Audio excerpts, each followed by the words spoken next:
এ যেন রূপকথার গল্পকেও হার মানায়।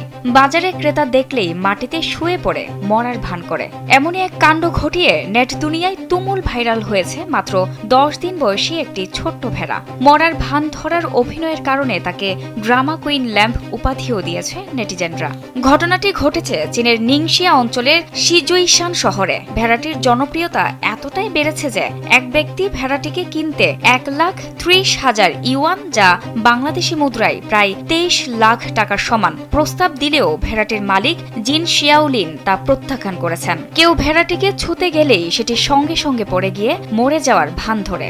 এতে ক্রেতারা অসুস্থ ভেবে ফিরে যান। দেশের মানুষের দৃষ্টিশক্তিকে সুরক্ষিত রাখার প্রত্যয় নিয়ে এলো সেফ এলইডি লাইট।